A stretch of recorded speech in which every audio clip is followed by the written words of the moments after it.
Yeah, hi everyone. Thanks for having me today. And obviously, I'm aware I was meant to do this talk a few weeks back, but then we had to reschedule. But I guess actually it's kind of worked out well because this week's anti-bullying week. So actually thinking about the nature of this talk, thinking about anti-bullying week, it kind of fits in quite nicely. So despite having to reschedule the talk, I think actually the timing's kind of worked out quite well for this week. So as Julia said, the talk I'm going to do today is on school bullying and the CATZ cross-age teaching zone anti-bullying intervention. And essentially I've split the talk in terms of three current research projects that I'm doing. One's related to traditional kind of face-to-face school bullying. The other's related to cyberbullying, looking at kind of teachers' perceptions. And then the final project I'm going to talk about is the CATZ cross-age teaching zone. And I'll give you a bit of an introduction and overview of that intervention and the work that we're currently doing. Obviously, I'm aware that we've started a bit later, so I'll basically get through as much as we can get through in the time. I'll probably aim to stop around 1:35 for questions, and then I'm happy to kind of stay on the call till about 10 to, and then I'll unfortunately head off to teaching. But yeah, looking forward to discussing this research review. Just to give you a bit of an introduction, obviously I know Julia's kind of introduced me, and as I said, I'm a social developmental psychologist at heart. That's kind of my interest and kind of background, and particularly research kind of expertise. Thinking about my kind of academic background, I did my BSc in psychology at the University of Chester. And then I actually stayed on at the University of Chester because I was awarded a sports scholarship. And for those of that know me, so family and friends, I'm the least sporty person you could imagine. So the fact that I was awarded a sports scholarship was quite shocking for my family to hear. But the sports scholarship was in relation to rowing. I was a cox for the university rowing club, so I wasn't actually doing sports physically per se. But it was more kind of the rowing element. And then after my master's in family and child psychology, I went on to do my PhD at Nottingham Trent University. And my PhD primarily focused looking at how teachers and young people perceive and respond to bullying, primarily cyberbullying. And then I joined the University of Staffordshire in 2019, and that was my first lectureship position. And I was there for about 3 years. Lecturing social and individual differences. And then after that, I joined the University of Derby in 2021, and I've stayed here since. In terms of my research background, Julia's kind of briefly highlighted this, but it is kind of split in terms of three strands. So I am very interested in cyberbullying in particular, looking at the role of teachers, the role of parents, guardians, and also young people. Bystanders as well is another area that I'm quite interested in, thinking about the kind of the contextual and situational factors that may influence bystander responses. And then anti-bullying, that's something that we have been working on since about 2016, in collaboration with Professor Michael Bolton at the University of Chester, and that is on the CATZ cross-age teaching zone intervention. And then hopefully I'll have some time to kind of discuss that intervention in a little bit more detail later in the talk. But just to kind of give, I guess, an introduction to school bullying. So UNESCO have recently published a report and have presented, they presented at the World Anti-Bullying Forum last year, a new inclusive definition of school bullying. So I thought it'd be useful to kind of highlight that new definition, but also just to recognise that the research that I'm going to be talking about today is not based on this new definition of school bullying. So I think that from a research standpoint, it's good to kind of be aware that there's a new definition for school bullying that's been proposed, and there's a report by UNESCO on it published this year. And I imagine the research agenda and direction of research on school bullying may slightly change if we're kind of including this new definition. But as UNESCO kind of discussed, school bullying is a damaging social process. It's characterised by an imbalance of power. They recognise that it's driven by social and institutional norms. They still recognise that it's often repeated and unwanted interpersonal behaviour, and the fact that it can cause physical, social and emotional harm. So that's kind of the inclusive definition proposed by UNESCO. From kind of my discussion with colleagues, there's a bit of debate about this definition compared to the I guess the original definition proposed by Dan Olveus. But ultimately, I just wanted to kind of highlight this is how school bullying is defined. But the research I'm going to talk about today has primarily been built on the kind of the previous definition of bullying, which is mainly characterized by that repetitive nature, the imbalance of power, and the intent to inflict harm. So thinking about the different types of school bullying, there's lots of different kind of subtypes of school bullying, and bullying in itself is a subset of aggression. But ultimately, I guess we're probably more recognized looking at bullying in terms of physical, kind of your hitting, your punching in the school playground, verbal bullying, which would be your name calling, your abusive comments, relational bullying, which is more of a manipulation type of bullying and kind of that rumor circulation in the school playground. And then obviously you've got cyberbullying, which is perpetrated via digital technology. The same characteristics still apply within the online domain. And then also there's a new kind of area of research that I'm starting to explore, and that's related to digital self-harm. It's relatively new in the literature in terms of from a research standpoint anyway. But the first case of digital self-harm goes back to 2013, the unfortunate death of Hannah Smith in the UK. And the investigation into that was the result of digital self-harm. And just quickly, for those of you that don't know, digital self-harm is that kind of anonymous posting of negative derogatory abuse about oneself online, inciting those further negative comments.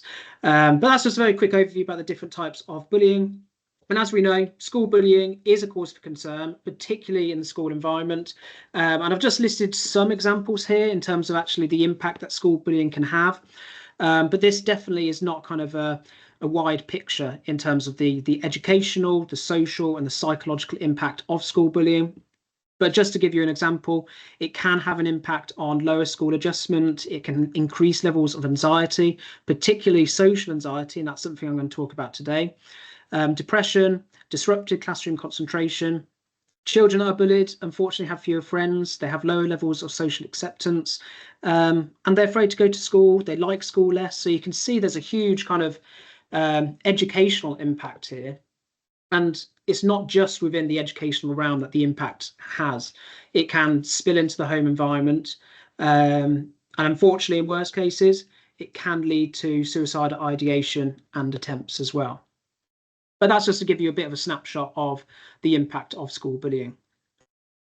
So just kind of, as I said, I've kind of split this talk in terms of 3 parts, and I'll try and go through some of it a bit quicker just so we can cover all the material. But the first part I want to talk about was a project that I finished last year, and it's a project that we've been working on for the past, I guess it's about 3 years in the making in terms of the development, the actual project itself, and then writing it up. This was in collaboration with Professor Michael Bolton at the University of Chester. And essentially, we were interested in bullying victimization in terms of traditional face-to-face bullying, but also looking at links associated with social anxiety and disrupted classroom concentration. So just to give you a bit of an introduction to social anxiety, as we know, social anxiety is one of the most common forms of internalizing problems. It's experienced across the lifespan, and we're aware that there's been many calls to address it going back several decades, and unfortunately prevalence rates suggest that social anxiety is most likely a common experience during adolescence, particularly that early adolescent stage, transitioning from primary school to secondary school. Social anxiety does tend to be a problem. Now, I do recognise that there is ongoing debate around the nature of social anxiety, but what seems to be an agreement is that elevated fear and avoidance of social situation and context that characterises social anxiety, it can be a problem, it can be problematic, and it can precipitate other forms of psychological distress. So in relation to social anxiety, so too is the extent to which a young person experiences bullying, bullying victimization in particular. And we're aware, based on the literature, that there is a large and diverse literature involving at least 9 reviews and meta-analyses that attest to the robust, both concurrent and also longitudinal associations between bullying victimization and psychological distress. And that includes social anxiety as well. So social anxiety can adversely affect normal functioning in diverse social situations. One way it can do so is via disrupting concentration. So consistent with this view, and with the robust link between bullying victimization and social anxiety, Bolton et al., Professor Michael Bolton in 2008, he reported and found that 9 separate measures of bullying victimization that varied by type and source of informant all predicted disrupted classroom concentration. So clearly, there's a call here to look at both social anxiety, bullying victimization, and disrupted classroom concentration. We were also interested in self-esteem. Now, Rosenberg, back in 1965, he defined self-esteem as the positive and negative attitudes or feelings one has towards the self. Now, in collaboration with Mike Bolton at Chester, we conceptualized a new type of self-esteem that we call authentic self-esteem. So of salience and most importance of the talk that I'm talking today, and obviously in relation to this present study, is the notion that it's characterized and influenced by internal contingencies that align with autonomy.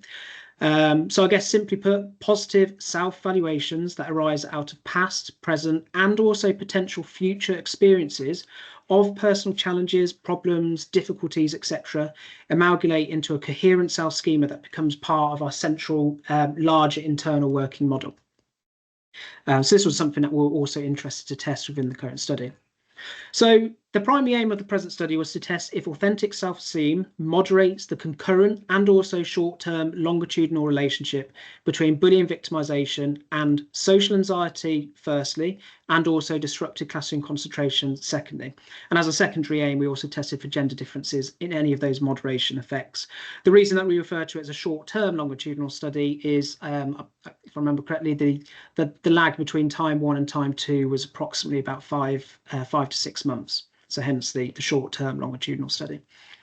So looking at the measures we used in this study, social anxiety was measured with the 8-item fear of negative evaluation subscale of the social anxiety scale for adolescents. An example item would be, I worry about what others think of me. Cronbach's alpha was 0.82. The mean was used as the measure of social anxiety. And for this measure, higher scores indicate a higher levels of social anxiety. Bullying victimization, on the other hand, was measured with Bolton et al. 2008 measure via peer nominations of 3 types. So which people in your class get 1, hit or kicked by other kids at school, 2, called nasty names by other kids at school, and 3, left out of games and things by other kids at school. Disrupted classroom concentration, again, we use the measure employed in 2008 using their 11 items. An example item being recently, I have not thought clearly about my work in class. Cronbach's alpha 0.88. Again, the mean was computed and used in the analysis. High scores indicating higher disrupted classroom concentration. Obviously, we conceptualized a new form of self-esteem that we refer to as authentic self-esteem. This was measured with a novel scale after considerable pilot testing for a number of years with diverse groups of people, including teachers, young people, practitioners, etc. And this scale consisted of 6 items. So how much do you like yourself because you can remember doing well at some challenges and problems from quite a long time ago. Not like yourself because you can remember not doing well at some challenges and problems from quite a long time ago, etc., etc. The principal component analysis indicated 1 main factor. It accounted for 85% of the variance. The mean was used, and again, for the measure of authentic self-esteem with higher scores indicating higher levels. And this particular measure, authentic self-esteem, we report it in much more detail in a paper that we published in 2022. Bolton and Macaulay, and we do kind of go into much more detail about the development of this paper. This measure, sorry, and we are in the process of writing a theoretical paper on this this measure as well. So I'm happy to kind of share details of those after the session. In terms of the kind of method for this particular study, the sample consisted of 836 students from the first 2 years of secondary school. So we're looking at kind of the age group of 12 to 14 years here. We employed 3 secondary schools in terms of a convenient sample basis. And basically the self-report measures were collected on a whole class basis. Peer nominations, on the other hand, for bullying victimization were collected in individual interviews. All self-report and peer nomination measures were collected during January, February, and hence we'll refer to that as time 1. Our dependent measures, so thinking about social anxiety and disrupted classroom concentration, they were also measured during June and July of the same school year. So we're going to refer to that as time 2. So as I said earlier, it's a lag of approximately 5 months for each participant. The hypotheses were tested using Hayes and Montea's 2017 process script. 4 regression models were computed, and obviously models 1 and 2 were looking at the concurrent relationship, and models 3 and 4 were looking at the longitudinal associations. So as you can see here on this slide, this is kind of the descriptive statistics and correlations among the study variables. As I said earlier, the rationale for the study was partly based on the view that bullying victimization was a risk factor for social anxiety and disrupted classroom concentration. And if we look at the correlations here, they support this within our sample. So looking at table 1, we can see that bullying victimization was significantly correlated with concurrent social anxiety at 0.67 and also disrupted classroom concentration at 0.18. And importantly, with future social anxiety, 0.72, and disrupted classroom concentration, 0.24. And likewise, the consistent significant negative correlations between authentic self-esteem and bullying victimization, minus 0.33, and both concurrent and future social anxiety and disrupted classroom concentration support the rationale for testing authentic self-esteem as a potential buffer. Looking at the results here, table 2, these are the results of the regression models that we reported. In model 1, authentic self-esteem by bullying victimization interaction did significantly predict concurrent social anxiety. So we inspected that association between bullying victimization and social anxiety, and the association became weaker with higher levels of authentic self-esteem. In model 2, the authentic self-esteem by bullying victimization interaction did not significantly predict concurrent disrupted classroom concentration. And if we look at the longitudinal association, so in model 3, the authentic self-esteem by bullying victimization interaction did significantly predict changes in social anxiety. So participants with an authentic self-esteem score of 3.3 or below, so this is about approximately 80% of the sample, bullying victimization predicted an increase in social anxiety, whereas among those with an authentic self-esteem score of 4.7 or above, so that only about 1% of the sample, bullying victimization predicted a decrease in social anxiety. And then finally, if we look at model 4, this is the authentic self-esteem by bullying victimization interaction did significantly predict changes in disrupted classroom concentration. So looking at this in more detail, participants with an authentic self-esteem of 1.7 or below, so about 13-14% of the sample, bullying victimization predicted an increase in disrupted classroom concentration, whereas among those with an authentic self-esteem score of 4.5 or above, so again, this was only about 2% of the sample, bullying victimization predicted a decrease in disrupted classroom concentration. So basically, just to briefly summarize that, the study has shown that authentic self-esteem, most importantly, did moderate the association between bullying victimization and social anxiety, and also disrupted classroom concentration. The fact that it did so, especially longitudinally, obviously aware it was only a kind of a short-term lag of about 5 months, it does attest to authentic self-esteem's potential to act as a buffer or protective factor. What is quite interesting about this study is another kind of key contribution was that it provides the first data on the levels at which self-esteem may have buffering effects. So for both social anxiety and especially for disrupted classroom concentration, even modest levels did so. And essentially what this kind of feeds into is the kind of support for interventions that bolster and kind of improve self-esteem. And one such intervention that we are applying to this is the CATZ cross-age teaching zone intervention. And I'll talk about that in a little bit more detail shortly. So just moving on to a very different project now. I'm aware, obviously, that's just a very kind of quick overview about the bullying victimization one I've just talked about. But another kind of interest of mine is looking at cyberbullying. So I wanted to very quickly talk about kind of some ongoing research that we're doing, looking at teachers' perspectives towards cyberbullying. We have published some research with both in-service and pre-service teachers on this topic area.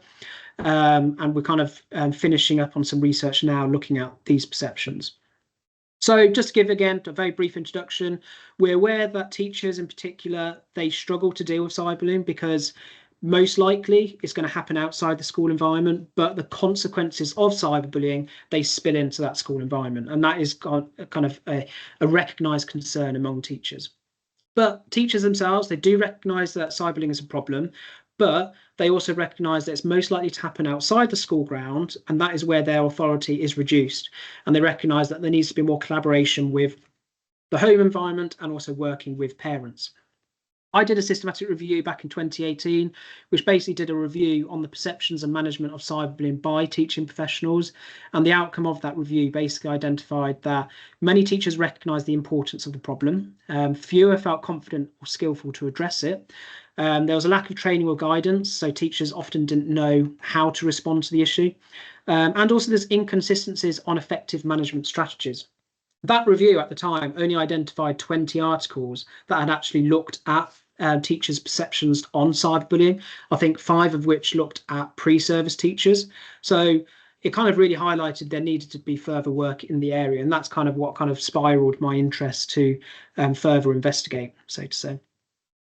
We know that teachers play a key role in the management of cyberbullying, and again, I can name probably a good few systematic reviews and meta-analyses that attest to the fact that teachers play a key role.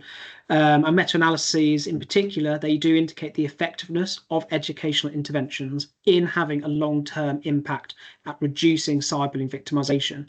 But interestingly, one such meta-analysis recently identified that at times these can be less effective when implemented by teachers. So it almost called for potential to look at kind of peer support schemes and looking at the role of children. And again, this is what I kind of looked at in terms of the CATZ cross-age teaching zone intervention. So the aim of this project was to explore how teachers perceive and manage cyberbullying in the school environment. So in terms of the participants, participants were recruited from 10 schools in the United Kingdom. We did this across primary schools. So we had 5 focus groups with 31 primary school teachers. Secondary schools, we had 2 focus groups with 11 secondary school teachers. And college institutions, we had 3 focus groups with 21 teachers. So we wanted to look at their perceptions across different educational levels. So in total, we had 63 teachers, 10 of which were male, that participated across the 10 focus groups. All the schools that we participated or got the data from are typical state-funded schools in urban areas. The participating schools taught young people from a wide range of socioeconomic and ethnic backgrounds. And ultimately, the focus groups were conducted. We used a semi-structured interview guide informed by prior literature. All focus groups were recorded, and approximately each focus group lasted just over an hour. But if we say kind of approximately an hour, that's kind of how long each focus group took. In terms of the data analysis, we took a inductive reflexive thematic analysis to kind of explore the data. As cyberbullying is managed through group decisions in the school environment, we felt that focus groups were more useful because often teachers will discuss these sorts of issues in group situations. So that's why we kind of decided to go down the focus group approach compared to interviews, for example. So just to give you a brief summary of the themes, and obviously I'm not going to go into detail about each of these, but 3 themes were identified, one of which looked at understanding of cyberbullying. So this largely looked at how they define it, how they talk about it, how cyberbullying is different to traditional bullying, the unique characteristics, etc. Engagement in cyberbullying, this looked at kind of involvement, so looking at internal versus external motivations about why do children get involved, what's the kind of reasons behind that, and also the consequences for the victim.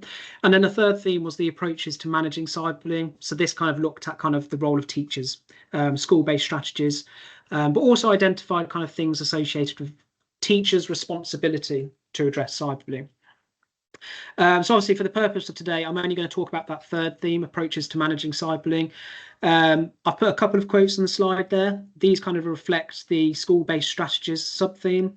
If we're looking at that first quote, it's educating them from like a very early age, introducing it as just bullying, not even separating it. It's highlighting that notion that potentially bullying education needs to come in much earlier than what it currently is at the moment. And actually recognizing that if we're starting to differentiate bullying from traditional bullying and cyberbullying, potentially that could have implications for children, but actually educating children to look at it as school bullying. And these are the different ways that you can be bullied. Looking at that second quote, implementation of education regarding cyberbullying is crucial. Recognizing that there's many different manifestations it can take. If children can see the damage they were doing, it would happen a lot less. So I guess ultimately this supports kind of what literature states in terms of formal e-safety education is appropriate in terms of educating children, and teachers still felt like that was an effective school-based strategy to deal with these issues. And again, we've got another kind of 2-3 quotes here. Still in line with the school-based strategies aspect. Looking at that first quote, lots of people for the children to talk to. They've got anonymous slips that they can put in. They've got a very good communication policy. Again, it's feeding into the aspect that schools need to have a positive school culture, that children can feel like they can seek help and feel like they can talk to their teachers, they can talk to lunchtime staff in order to kind of promote disclosure of bullying. Looking at that second quote, it pretty much resonates in terms of more open and supportive. It's unacceptable to behave like that, but that doesn't mean you're not a bad person. So recognizing actually we all make mistakes, children in particular in relation to this sort of issue. They may not necessarily be fully aware of their actions, and actually having that communication policy and educating and reflecting on what went wrong and how it went wrong. And then again, that feeds into that last quote there. Mistakes are magnificent when they lead to learning. And I think that's a really nice kind of sum of that kind of sub-theme. They also talks about this responsibility to address cyberbullying. So looking at that first quote on this slide, we have this great sort of forum. We have the children for a long period of time. We as teachers have the responsibility to address it. So they're basically arguing that teachers do spend a lot of time with children. They have those children for many years, and they're with them Monday to Friday most weeks. So actually teachers recognise that because of that, potentially they do have more of a responsibility to educate children on these issues, because they can really drill home the message. But they also recognise parents need to take responsibility, and they recognise this element that parents and guardians are often not stepping up. They're not taking their fair share of actually managing cyberbullying, and they almost felt like a lot of the responsibility in the end came down on teachers. But they did recognise, in looking at that third quote there is a bit of frustration. They can do as much as they want with the parents, they can put on workshops, they can talk to the parents, but ultimately parents need to step up and take responsibility. And they often did recognise that there's constraints in terms of time from a parent perspective, that they can't commit to attending after school clubs on such workshops, for example. And then finally, looking at issues of disclosure, I'll just kind of sum here just so we can move on to looking at CATZ. But basically, this is the idea that teachers only recognise the tip of the iceberg. They don't really know the full extent of what's happening. And they also recognise that they're always going to have issues with disclosure, because ultimately children are less likely to confide in adults compared to likelihood of seeking help from a friend. So they recognise there's a potential element of mobilising positive bystander support so children can seek help with their peers. And then moving on to the final part of the talk I'm doing today, and that's going to be looking at the CATZ Cross-Age Teaching Zone Anti-Bullying Intervention. Now, this intervention was initially devised by Professor Michael Bolton in 2015. And then we revised it in, I think it was 2018, 2019, and revised it in respect to have more of a standardised approach in terms of actually the materials that we use within the CATZ intervention, and having that standardised procedure based on the facilitators that are facilitating the intervention in essence. So in terms of the research that we've done, obviously I'll talk about this intervention in a little bit more detail shortly. But in terms of the research we've done, we did a pilot study in 2016. And it was a pilot study because it was the first study that we tested the effectiveness on CATZ, and that was looking at online safety. And then since then, and especially since we've revised the intervention to have that more standardised procedure, we've started to kind of put together some more research. So we've done applying the CATZ intervention to anti-bullying beliefs. That was kind of 3 related studies within one project or one paper. And then more recently this year, we've kind of published some research looking at the CATZ intervention on avoiding hostile bias and reducing hostile bias. And then also looking at the social validity of CATZ. And I think that's very important, because we wanted to see, well, do children like the idea of CATZ? Would they prefer to be taught by older children compared to their teachers, etc.? So yeah, so we've got kind of like a handful of research that's been published on the intervention, all of which support the effectiveness of the CATZ intervention and also the social validity aspect of it as well. Looking over the kind of next 4 to 5 year plan, we're doing some work looking at the CATZ intervention in terms of weight-based bullying and also self-esteem, as I mentioned earlier. So we're kind of excited to kind of get that going. So just to give you a bit of an introduction, I guess, to education and interventions more broadly. We know that bullying is a serious public health concern. We know that anti-bullying interventions need to be put in place to address the issue. And while there has been progress implementing interventions, meta-analyses often report discrepancies in terms of their effectiveness. We know that educational interventions are effective. There's definitely some good recent meta-analyses to attest for that. But they also recognise that in terms of positive outcomes for anti-bullying interventions, especially at reducing victimisation and perpetration, there's some support for peer-led interventions, and that's something I'm going to be talking about today. But I guess some systematic reviews and meta-analyses in terms of anti-bullying interventions, they sometimes haven't been regarded as effective. And one reason for this could be because students are not always receptive to anti-bullying initiatives delivered by teachers and other adults. And there's a clear line of research to kind of support this view. Rigby and Bradshaw, 2003, Bolton and Bolton, 2012. And again, that's just to name a couple. There's definitely some more recent ones than that. But they reported that many students believe teachers were not usually interested in tackling bullying and also expressed little or no desire to collaborate with them in this regard. I guess if you're thinking more recently, qualitative focus groups with young people suggested that anti-bullying interventions did not engage students. They were delivered in a repetitive manner. Students felt that teachers were not the best group to deliver these messages, etc. And I guess we can kind of reflect on that. When teachers, in terms of anti-bullying, it often does come down to 1 week. It's anti-bullying week this week. Teachers will be talking about bullying, but then after this week, that conversation will go. Teachers won't talk about these sorts of issues as much.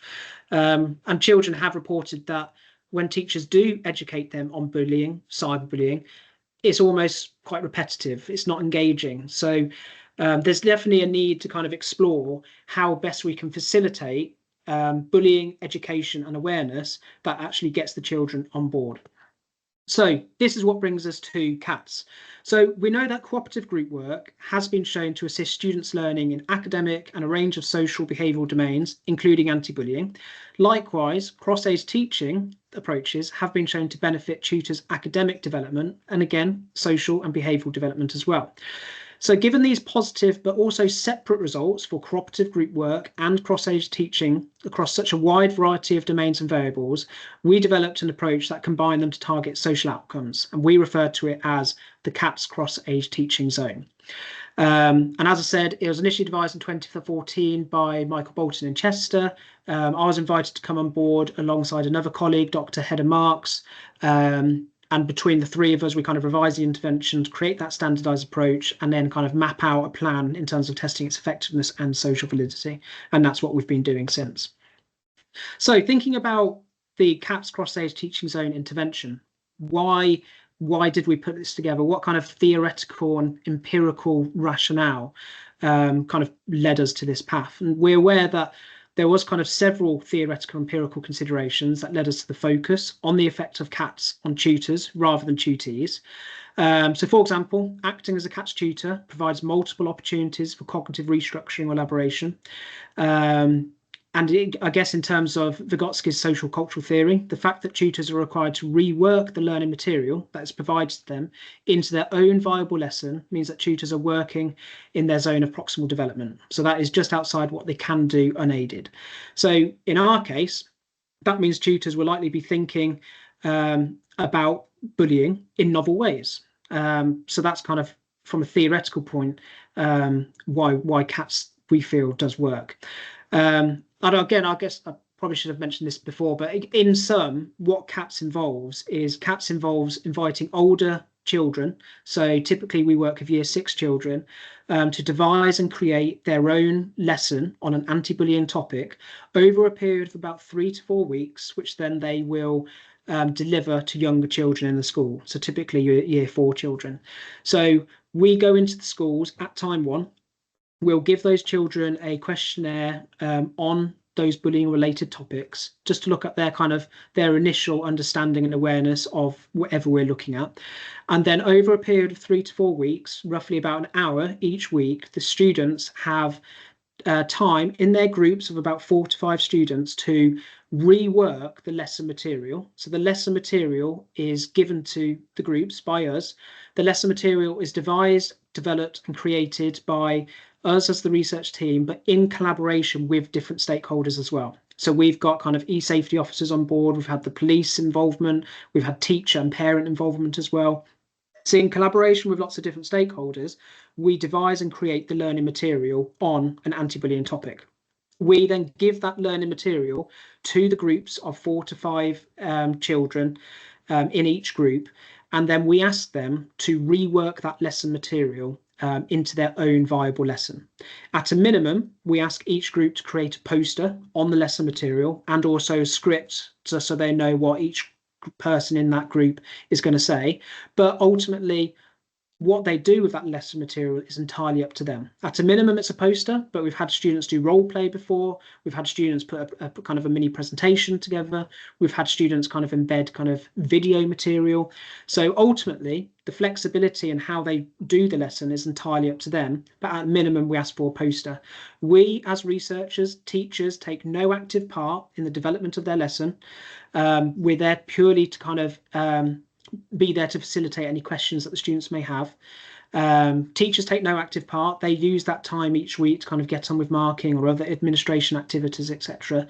And then ultimately, after the interventions, after that 4-week period, an hour each week, we ask those groups of children in year 6 to then deliver their lesson to groups of younger children in year 4, and then we can facilitate and get their we administer the same questionnaire to see actually are there changes in their knowledge about an anti-bullying topic.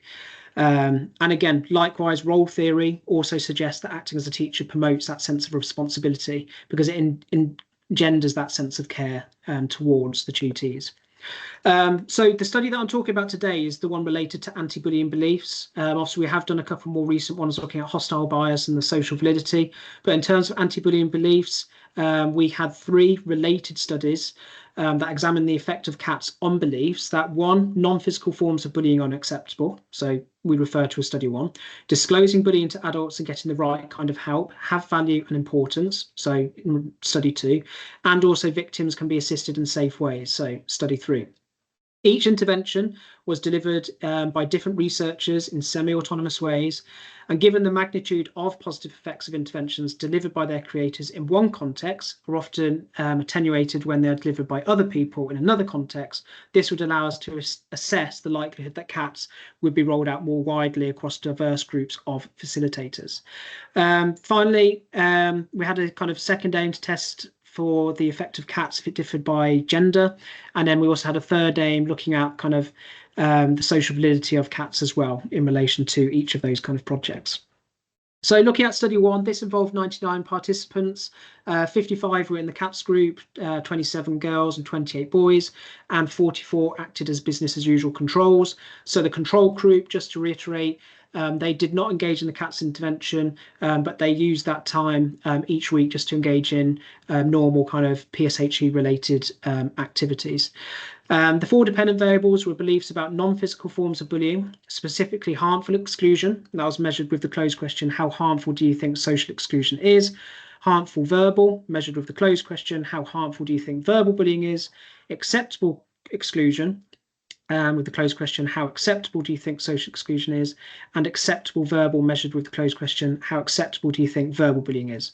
Each of these 4 questions had a 5-point response option from not at all to a lot.